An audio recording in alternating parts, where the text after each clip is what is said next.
नमस्ते दोस्तों, क्या आपके मन में ये सवाल आता है कि लक्षण ना होने के बावजूद मास्क क्यों पहना जाए और क्या आप अपने बच्चों को भविष्य में सफल देखना चाहते हैं? अगर इनमें से किसी भी सवाल का जवाब हाँ है, तो इस संवाद को अंत तक जरूर सुनें। आपके साथ है अभिनीत और नेहा। हाल ही में 11 मई को भारतीय रेलवेज ने करीब 1.5 महीने से बंद पड़ी रेल सेवाओं को दोबारा से चालू किया, जो कि एक बहुत बड़ी राहत है उन लोगों के लिए जो इस लॉकडाउन के तहत किसी जगह पर फंसे हुए थे।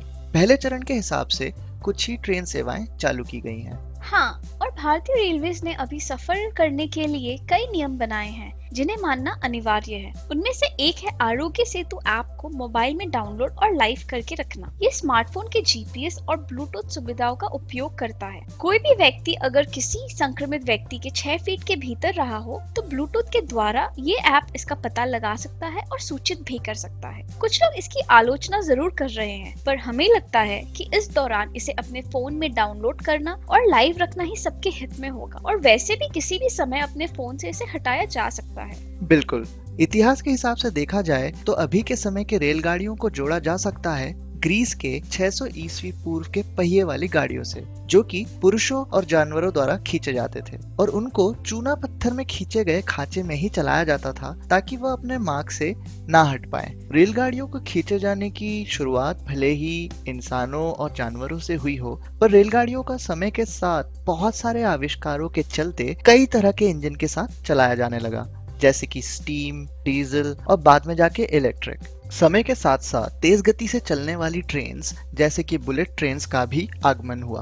पहली तेज गति से चलने वाली रेल शिनकानसेन मॉडल के नाम से 1964 में जापान के टोक्यो और ओसाका के बीच चली थी। भारत में भी national high speed rail corporation limited यानी कि NHSRCL के द्वारा 2022 में मुंबई और अहमदाबाद के बीच में हाई स्पीड बुलेट ट्रेन को शुरू करने का काम चल रहा है। वैसे जब भारतीय रेलवेज के बारे में बात चल ही रही है तो मैं तुमसे एक सवाल पूछना चाहूंगा। क्या तुम्हें पता है भारत का सबसे लंबा प्लेटफॉर्म कौन सा है? ये तो बहुत आसान है, खड़गपुर। नहीं, सबसे लंबा प्लेटफॉर्म अभी है गोरखपुर का, जो कि 1.5 किलोमीटर से 134 मीटर ही कम है। मुझे तो खड़गपुर ही पता था। चलो अच्छा है, पता चल गया। हाँ, और जैसा कि तुम कह रहे थे, अभी रेल में सफर करने के कई अनिवार्य नियमों में से एक है मास्क पहनना। मुझे जब कोई लक्षण नहीं है तो फिर मुझे मास्क पहनने की क्या जरूरत? अमेरिकी संस्था the centres of disease control and prevention या CDC और अधिकांश विशेषज्ञ इस बात से सहमत है कि कई संक्रमित और संक्रामक लोग ये नहीं जानते हैं कि वे बीमार हैं, क्योंकि कोविड-19 के कई बार कोई लक्षण नहीं होते। ऐसे समय में अगर हर कोई मास्क पहनने लगे तो कोविड-19 के फैलने की संभावना कम हो जाती है एक दूसरे से फैलने से। और सबसे चिंता की बात तो ये है कि ऐसा हो सकता है कि इसे फैलाने वाला उससे बच जाए, पर जिसे वो फैला रहा है अगर उसकी कोई और बीमारी है या अगर उसकी प्रतिरक्षा प्रणाली कमजोर है तो यह उसके लिए काफी खतरनाक हो सकता है। इसीलिए सबके हित में है सबको मास्क पहनना। हाँ, फिर तो बाहर निकलते समय मास्क जरूर पहनना चाहिए। और मास्क पहनकर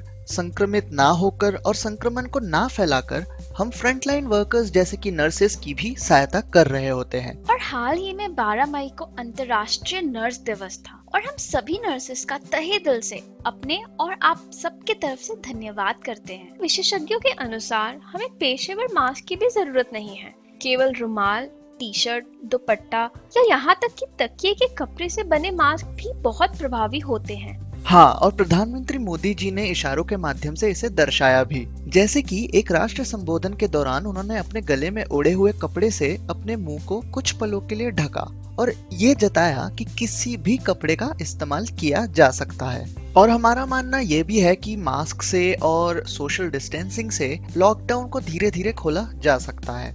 हमने अपने संवाद के एपिसोड क्रमांक 5 में सोशल डिस्टेंसिंग के बारे में कुछ बातें कही थी। अगर आप लोगों ने इसे नहीं सुना है तो इसे जरूर सुने, क्योंकि अभी लॉकडाउन के चलते काफी चीजें बंद है और लोग कई समय से अपने घरों पर ही हैं और आने वाले दिनों में भी पाबंदियों के साथ ही ज्यादातर समय रहना पड़ सकता है। लोगों को इससे तनाव और उन पर दबाव पड़ने की स्थिति उत्पन्न हो सकती है। ऐसे समय के लिए एक उपाय है जो हमारे बेहद काम आ सकता है, मेडिटेशन, या जिसे ध्यान करना भी कहा जाता है। बुद्ध ने कहा था कि इंसान के दिमाग की तुलना की जा सकती है बंदरों से, जो कि पूरे समय इधर उधर भागते, कूदते, आवाज करते और बस कौतूहल मचाते रहते, मूलतः एक जगह स्थिर नहीं रह पाते। ध्यान के अभ्यास से हम इन्हीं मन के चंचल बंदरों को धीरे धीरे स्थिर कर सकते हैं, किसी विशेष वस्तु या विचार पर अपने ध्यान को केंद्रित करके और इसकी अभ्यास को अपने जीवन का हिस्सा बना के। और तनाव के समय ध्यान नहीं करने वाला दिमाग एक पत्थर के जैसे सोचा जा सकता है, जिस पर कि तनाव अगर एक बार लकीर खींच दे तो उसे हटाना नामुमकिन ही होता है। ध्यान से धीरे धीरे उस पत्थर को रेत में बदला जा सकता है, जिस पर तनाव अगर लकीर खींचे भी तो उसे आसानी से मिटाया जा सकता है। और अगर ध्यान का अभ्यास एक रोजमर्रा की आदत बन जाए तो उसी दिमाग को पानी के जैसे बनाया जा सकता है, जिस पर कि तनाव कोई छाप नहीं छोड़ पाएगा। भारत में ही नहीं बल्कि ध्यान करना लोकप्रिय हो रहा है भारत से बाहर भी।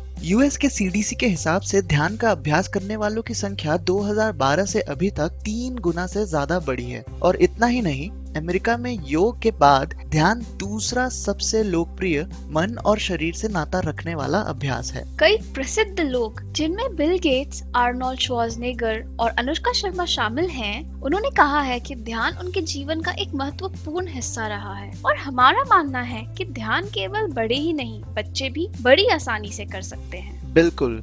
वैसे भी जो भी आदतें बच्चों को समय रहते लगवा दिए जाएं जो कि उनके हित की हैं, वो आदतें जीवन भर सकारात्मक भूमिका निभाते हैं। हार्वर्ड विश्वविद्यालय के डेटा से पता चलता है कि जीवन के शुरुआती वर्षों में मस्तिष्क तेजी से विकसित होता है। बच्चे 3 साल की उम्र से पहले ही प्रति मिनट 10 लाख न्यूरल कनेक्शंस का निर्माण कर रहे होते हैं। और ये बात सिर्फ यहीं पे खत्म नहीं होती। एक अमेरिकी बायोलॉजिस्ट ब्रूस लिप्टन ने अपने कई किताबों और साक्षात्कारों में कहा है कि पहले 7 साल एक इंसान के जीवन के सबसे महत्वपूर्ण साल होते हैं।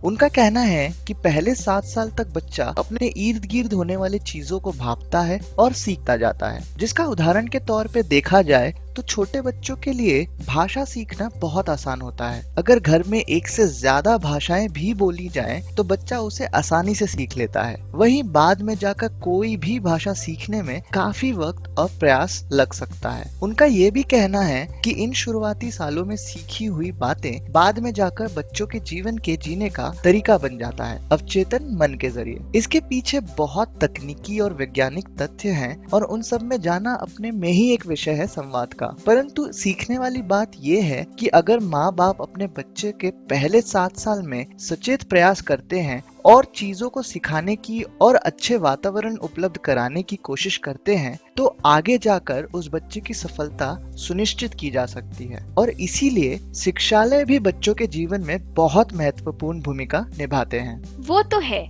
बचपन की सीखी हुई आदतें बड़ी होकर भी देखने को मिलती हैं। जैसे कि जापानी स्कूल्स अपने बच्चों को बचपन से ही क्लासरूम और स्कूल की सफाई स्कूली कार्यक्रम के तहत सिखा देती है। इससे स्वच्छता उनके जीवन का हिस्सा अपने आप बन जाता है। भारत की बात की जाए तो 1500 से 500 ईस्वी पूर्व में ऐसे शिक्षालय होते थे, जैसे कि गुरुकुल, जो कि न केवल पढ़ाई बल्कि व्यावसायिक कौशल, सांस्कृतिक और आध्यात्मिक अधिग्रहण पर भी जोर देते थे। एक ऐसा वातावरण बनाते थे जिसमें आत्मज्ञान के साथ तर्क संगत सोच को भी बढ़ावा मिलता था और जीवन के विभिन्न पहलुओं के साथ साथ समाज सेवा भी सुनिश्चित करते थे ये शिक्षालय। फिर बहुत सालों के विदेशी दखलंदाजी और गुलामी के कारण ये संस्कृति धीरे धीरे लुप्त होती गई। पर इन्हीं तरीके से मिलते जुलते शिक्षालय या जिन्हें ऑल्टरनेट स्कूल्स भी कहा जाता है फिर से उभरे, जैसे कि ऋषि वैली स्कूल, जिसकी स्थापना हुई थी 1926 में। वैसे ही एक स्कूल के बारे में बात की जाए तो वो है ईशा संस्कृति, जिसके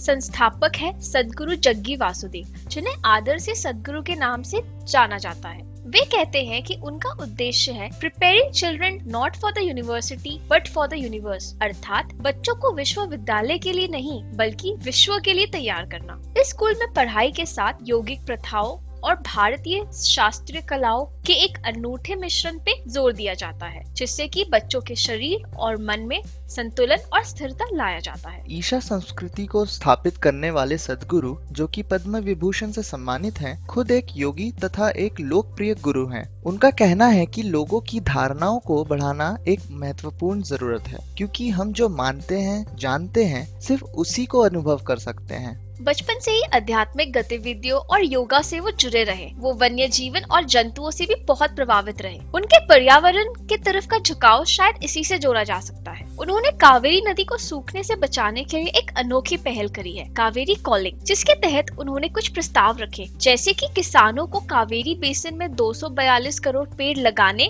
और एग्रो फॉरेस्ट्री अपनाने के लिए समर्थन करना शामिल है, जिससे कि मिट्टी में सुधार हो सके और नदी एवं भूजल स्तर को पुनर्जीवित किया जा सके। मुझे सबसे अच्छी बात उनकी ये लगती है कि वो बहुत सारे ऐसी बातों को इतने अच्छे ढंग से सिखा पाते हैं कि हम जैसे लोग जो कि आध्यात्म और धार्मिक बातों को उतने गहराई से नहीं समझ पाते हैं, वह भी उन्हें समझ सकते हैं। जैसे कि हमें ये जरूर कहा जाता है कि ग्रहण के दौरान खाना नहीं खाना चाहिए, पर उन्होंने एक छोटा सा परीक्षण करके दर्शाया अपने एक वीडियो में कैसे ग्रहण के दौरान खाना जल्दी खराब हो जाता है और इसीलिए खाना खाना उचित नहीं होता। इन्हीं सब उदाहरणों से इन प्रथाओं का महत्व केवल समझ में ही नहीं आता, पर हम उसे पालन भी कर पाते हैं। मूलतः उनका कहने का मतलब होता है कि हमारी संस्कृतियों में पहले से ही ऐसे कई प्रथाएं हैं, लेकिन क्योंकि हमें वो समझ नहीं आते या तो किसी वैज्ञानिक ने उस पर शोध नहीं किया होता है, तो हम उसे मानते नहीं हैं। इसी नासमझी को वो अपने बातों के माध्यम से दूर करने की कोशिश करते हैं, जो कि मुझे लगता है बहुत महत्वपूर्ण है। और इसी शिक्षा और संस्कृति को और बढ़ावा देने के लिए तथा और ज्यादा से ज्यादा लोगों को योगा से जोड़ने के लिए उन्होंने 1992 में ईशा फाउंडेशन की स्थापना की।